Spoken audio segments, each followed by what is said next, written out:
Hello students, very good morning all of you. आप जैसा कि जानते ही हैं, ये हमारा जो एमडी फैकल्टी से ऑनलाइन पढ़ाई चल रही है। हर सब्जेक्ट की पढ़ाई जो है यहाँ से हो रही है और आप लोगों को जो है ऑनलाइन ये पढ़ाई भेजी जाती है। तो आप लोगों को चाहिए कि आप लोग जो है जो भी यहाँ से पढ़ाया जाए उसे लिखें, पढ़ें और याद करें। और जैसा कि मैं आपको इंग्लिश में अभी 10th पढ़ा रहा हूँ, तो अब 10th लगभग अपने लास्ट स्टेज में पहुँच गए हैं। ये आज जो है आपका फ्यूचर परफेक्ट टेंस है। इससे पहले मैंने आपको फ्यूचर कंटिन्यूअस पढ़ा दिया था और उसकी तमाम जानकारी आपको दे दी थी। आज ये फ्यूचर परफेक्ट टेंस है, तो इसका पूरा ब्यौरा, पूरा डिटेल मैंने बोर्ड पर लिख रखा है और आप लोग भी इसे अपनी नोटबुक में लिख लें और नोट कर लें। आज हम फ्यूचर परफेक्ट टेंस की बात करते हैं। तो फ्यूचर परफेक्ट टेंस की ये जो पहचान है, इसके हिंदी वाक्यों के अंत में अधिकतर चुका होगा, चुके होंगे, अब चुकी होगी, ऐसे शब्द आते हैं, जिससे यह सिद्ध होता है कि काम जो है वो भविष्य में किसी निश्चित समय तक या निश्चित पॉइंट में समाप्त हो चुकेगा या समाप्त हो जाएगा। तो इस प्रकार के फ्यूचर परफेक्ट के वाक्यों के अंत में आप जान लें, चुका होगा, चुकी होगी और चुके होंगे आदि शब्द आते हैं। और अगर आपको ट्रांसलेट करना हो तो चुका होगा, चुकी होगी और चुके होंगे जिन हिंदी वाक्यों के अंत में हो, तो आप समझ लें कि वो फ्यूचर परफेक्ट टेंस का वाक्य। इसके बाद इसके आती है हेल्पिंग वर्ब और सहायक क्रियाओं की बात। तो सहायक क्रियाएं शैल हैव और विल हैव का प्रयोग किया जाता है। पिछले वीडियोज में मैंने आपको बताया था कि शैल किसके साथ आता है और विल किसके साथ आता है। तो जिनके साथ शैल आता है उन्हीं के साथ शैल हैव का प्रयोग होगा और जिनके साथ विल आता है उन्हीं के साथ विल हैव का प्रयोग होगा। यानी जो हमारे आई भी जो हैं शैल हैव के साथ प्रयुक्त होंगे और शेष अगर कर्ता जो है, अगर सब्जेक्ट है जैसे ही, सी, इट या किसी का नाम है या सिंगुलर सब्जेक्ट जो है उसके साथ विल हैव का प्रयोग होगा। और जैसा कि मैंने आपको पिछले वीडियोज में बताया था कि जितने भी परफेक्ट हैं, यानी 3 परफेक्ट हैं, प्रेजेंट परफेक्ट, पास्ट परफेक्ट और आज ये फ्यूचर परफेक्ट। तो परफेक्ट जितने भी हैं उनमें सभी में वर्ब का थर्ड फॉर्म ही यूज होता है। तो ये अगर आप एक याद कर लें तो लगभग एक टेंस अगर आप याद कर लें तो लगभग आपको सारे टेंसेस याद हो जाएंगे। क्योंकि अगर हम देखें कि तीनों कंटिन्यूअस में वर्ब का आईएनजी फॉर्म इस्तेमाल होता है। परफेक्ट में, तीनों परफेक्ट में वर्ब का थर्ड फॉर्म ही यूज होगा। इस प्रकार से आप याद कर लें।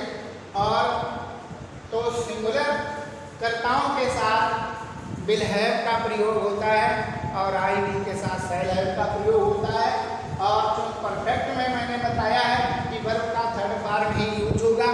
तो स्ट्रक्चर या रूल्स इस प्रकार, सबसे पहले सब्जेक्ट जो कि सभी टेंस में रखा जाता है और दूसरे नंबर पर इसका हेल्पिंग वर्ब विल हैव या शैल हैव रख देंगे। अगर कर्ता ये है आई भी तो शैल हैव रख देंगे और सिंगुलर ही, सी या किसी का नाम है तो विल हैव रख देंगे। इसके बाद वर्ब का थर्ड फॉर्म और फिर हमारा ऑब्जेक्ट, टर्म और फिर अगर अदर वर्ड्स हैं, दूसरे शब्द हैं, उनको रख देते हैं। तो इस प्रकार से वाक्य की रचना हो जाती है।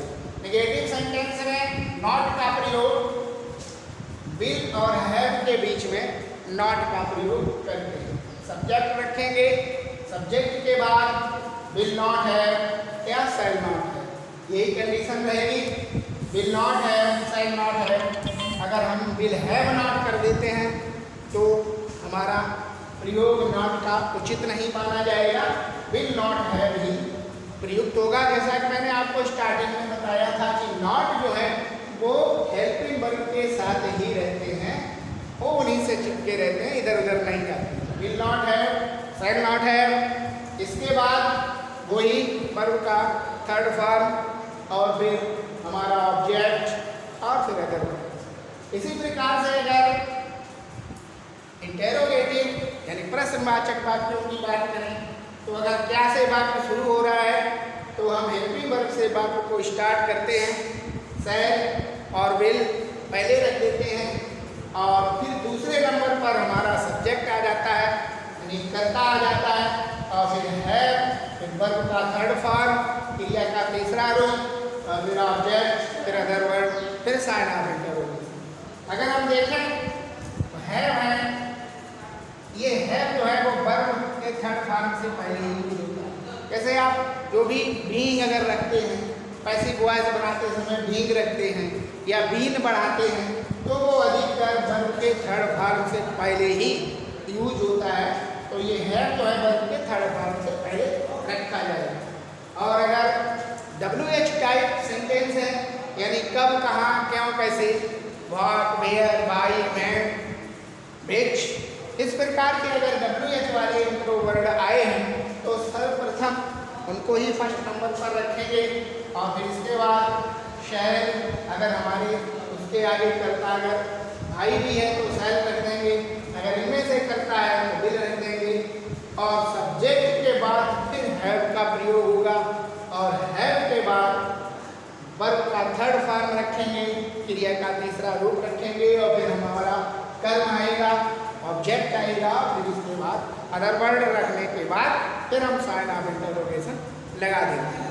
तो इस प्रकार के ये रूल्स हैं, इन रूल्स के हिसाब से ही हम अपने वाक्य की रचना करते हैं और ऐसे तमाम वाक्य जो हैं हम अपने जीवन में बोलते रहते हैं कि जैसे आप कहोगे कि मैं अपना पाठ याद कर चुका हूँगा, वह अपना पाठ याद कर चुकी होगी, तो इसी सूत्र से हम इस वाक्य को इंग्लिश में कन्वर्ट कर देंगे। जैसे हम कहें कि वह अपना पाठ याद कर चुकी होगी तो होगी के लिए सब्जेक्ट सी और फिर विल हैव और याद करना कि लर्न होती तो third form learn, she will have learn her lesson, वह अपना पाठ याद कर चुकी होगी।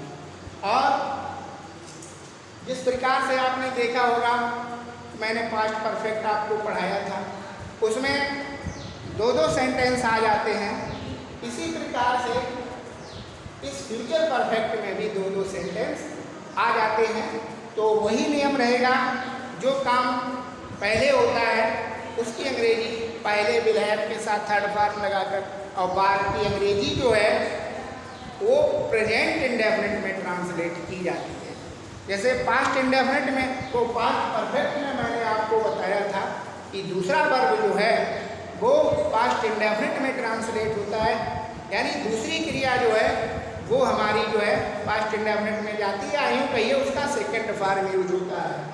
इसमें क्या करेंगे, इसमें अगर दूसरा दो सेंटेंसेज हैं तो एक तो फ्यूचर परफेक्ट में हम कन्वर्ट करते हैं, ट्रांसलेट करते हैं और दूसरी जो हमारी क्रिया बचती है उसको हम प्रेजेंट इंडेफिनिट में ट्रांसलेट करते हैं। ये आप जान लीजिए। जैसे आपने बहुचर्चित बात सुना होगा कि डॉक्टर के आने से पहले मरीज मर चुका था, तो वो चुका था निकला है तो वो पास्ट परफेक्ट हो गया। अगर हम इसी बात को इस तरीके से कह दें कि डॉक्टर के आने से पहले मरीज मर चुका होगा तो वो हमारा फ्यूचर परफेक्ट में आ जाएगा। तो उसकी अंग्रेजी सेम उसी प्रकार से बनेगी कि the patient will have died before the doctor comes, यानी ईएस फॉर्म लगाने से हमारा जो है प्रेजेंट इंडेफिनिट में बात चला जाता है। इतना ध्यान रखेंगे, अगर पास्ट परफेक्ट है तो दूसरा वाक्य हम पास्ट इंडेफिनिट में ट्रांसलेट करेंगे और अगर फ्यूचर परफेक्ट है जो आप पढ़ रहे हैं उसमें दूसरा वाक्य जो है प्रेजेंट इंडेफिनिट में ट्रांसलेट होगा। इतना ध्यान रखिए। जैसे आप कहें कि वर्षा होने से पूर्व किसान अपने खेत जोत चुके होंगे तो farmers will have ploughed their fields before it rains. तो इस प्रकार से ये बात बनेगा। आप पर कुछ वाक्य देंगे, इसका यूज देंगे, तो आप अपने मन से भी करें और हम भी आपकी सहायता करेंगे। अब ये देखिएगा, आप लोगों को मैंने ये 5-6 उदाहरण दिए हैं, ये आप जो है ट्रांसलेट करने का प्रयास करिए और अभी मैं आपको ट्रांसलेट करके बताऊंगा अभी। फिर इसके बाद हम आपको होमवर्क देंगे, फिर वो आप अपने घर पर ही करेंगे। जैसे देखिए, ये पहला सेंटेंस मैंने, जैसे हम लोग बोलते हैं कि हम अपना पाठ याद कर चुके होंगे, वे अपना पाठ याद कर चुके होंगे, तो इसमें देखो चुका होगा निकला है। चुका होगा से हम जान लेंगे कि फ्यूचर परफेक्ट टेंस है और वही स्ट्रक्चर जो मैंने अभी लिखा था उसका प्रयोग करके, यूज करके हम इस वाक्य को इंग्लिश में कन्वर्ट कर देंगे। तो दे की अंग्रेजी, दे सब्जेक्ट जो पहले लिखा जाता है तो दे पहले लिख देंगे और दे के साथ जो है दूसरे नंबर पर विल हैव आएगा, दे विल हैव। और याद करना की जानते हैं आप लोग, सीखना की और याद करना की लर्न होती है और उसी में उसका थर्ड फॉर्म टी बना देते हैं तो थर्ड फॉर्म हो जाता है। दे विल हैव लर्न और दे के लिए पजेसिव केस देयर रख देते हैं, they will have learn their. और पाठ की अंग्रेजी लेसन होती है, सभी लोग जानते हैं। इस प्रकार से ये हमारा जो है पहला भाग फ्यूचर परफेक्ट में बनकर तैयार हो गया।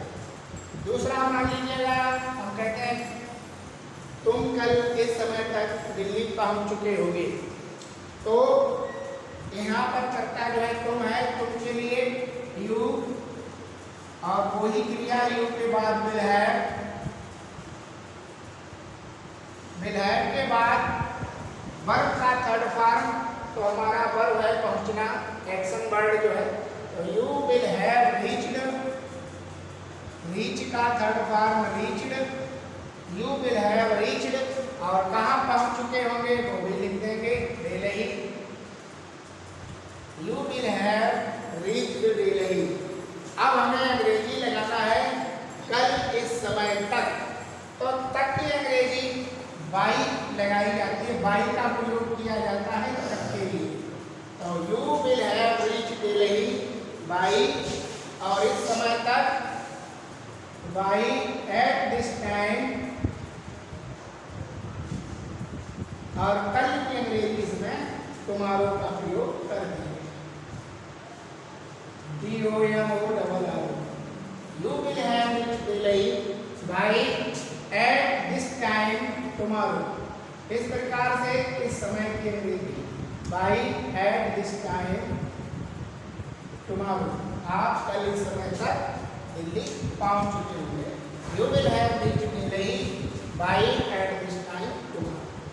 अब इसके बाद जो ये पॉजिटिव हुए हैं, फिर दो निगेटिव नहीं वाले सेंटेंस हमारे आने से पहले वह नहीं जा चुकी होगी, तो स्ट्रक्चर का प्रयोग करके वह हमारा करता है और चुकी होगी, इसलिए सी का प्रयोग होगा, सी लिख दिया। और फिर विल नॉट हैव लिख देंगे, सी विल नॉट हैव। और जाना जा चुकी होगी, जाना का अंग्रेजी गो, और थर्ड फॉर्म गॉन होता है, सभी लोग जानते हैं गो बैक टू गॉन। तो she will not have gone, वह नहीं जा चुकी होगी, इतना बन गया है।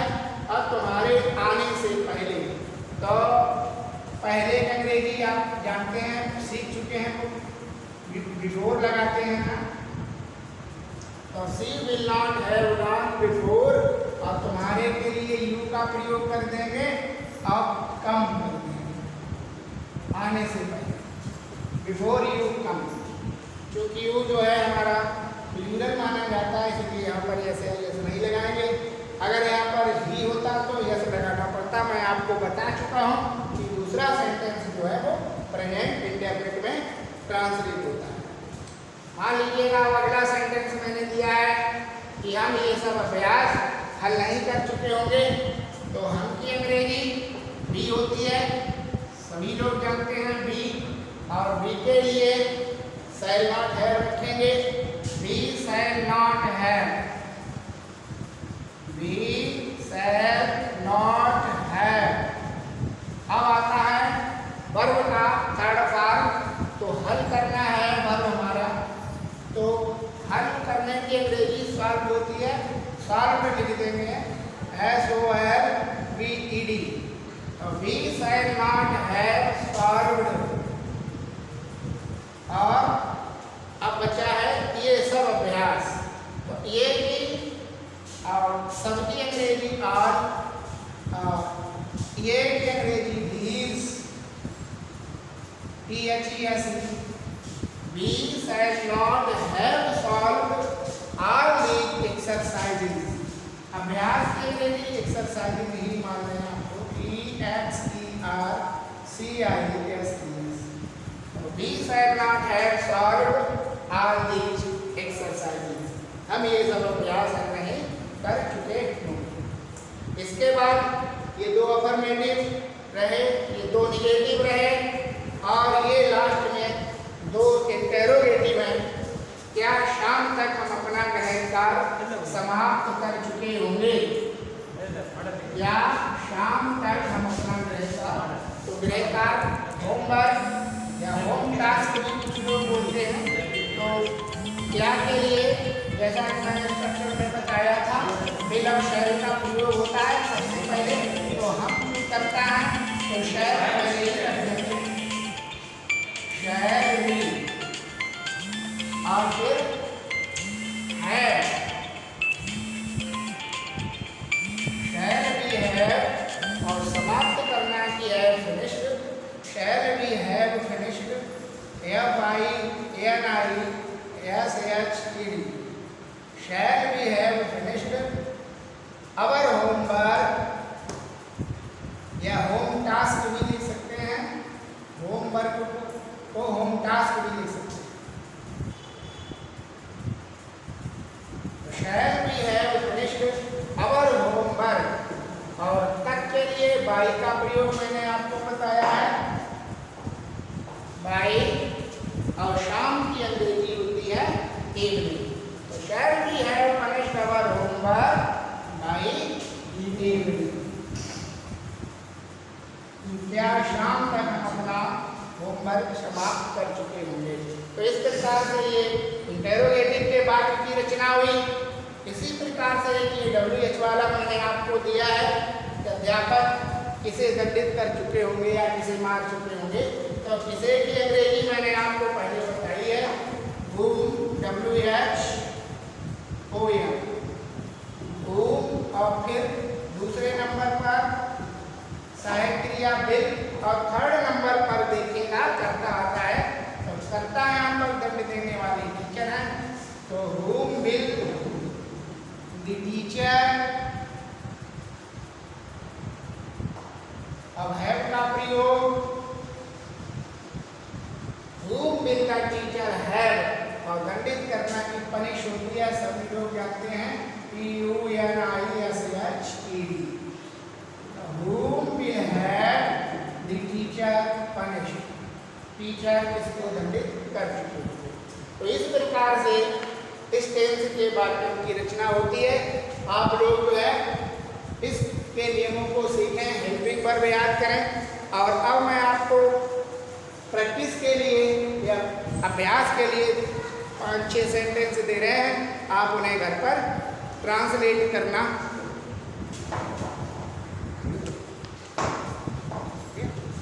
ये 5-6 सेंटेंस मैंने आपको होमवर्क के लिए दिए हैं। इसमें वही शेड्यूल रखा है कि 2 जो हैं वो आपके पॉजिटिव हैं, 2 निगेटिव हैं, और 2 इंटेरोगेटिव हैं। इन 6 सेंटेंसेस को आप घर पर बनाने का प्रयास करिए, और बिल्कुल सरल सेंटेंस हैं, बोलचाल की भाषा में जो हम लोग अक्सर बोला करते हैं वही सब सेंटेंस हैं। और कोई भी कठिन शब्द इस्तेमाल नहीं किया गया है जिसकी अंग्रेजी आपको ना आती हो, सभी की आती होगी। कॉन्सोनेंट अंग्रेजी अभी आप मैंने बताई थी।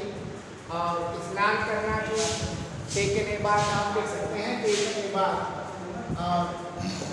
कल शाम की अंग्रेजी तक के लिए वाई का प्रयोग करेंगे ही आप। टुमारो इवनिंग, कल शाम की अंग्रेजी, अब तक की अंग्रेजी बाई नाउ का प्रयोग करेंगे। प्रारंभ करना की तो स्टार्टेड होती है, बिगेन होती है, और दौड़ की अंग्रेजी रेस लिख देंगे आप लोग। और ये क्या वाट लगेगा और जैसा कि स्ट्रक्चर में आप देखकर बनाएंगे। और तुम ये पुस्तक कहाँ से खरीद चुके होगे, तो कहाँ के लिए फ्रॉम वेयर का इस्तेमाल कर सकते हैं, या फिर वेयर से स्टार्ट कर सकते हैं और फ्रॉम की अंग्रेजी लास्ट में भी रख सकते हैं। तो इस प्रकार से आप इन वाक्यों को ट्रांसलेट करके और मेरे को सेंड कीजिएगा। मैं भी देखना चाहूँगा कि आप कितना रिस्पॉन्स देते हो। Thank you.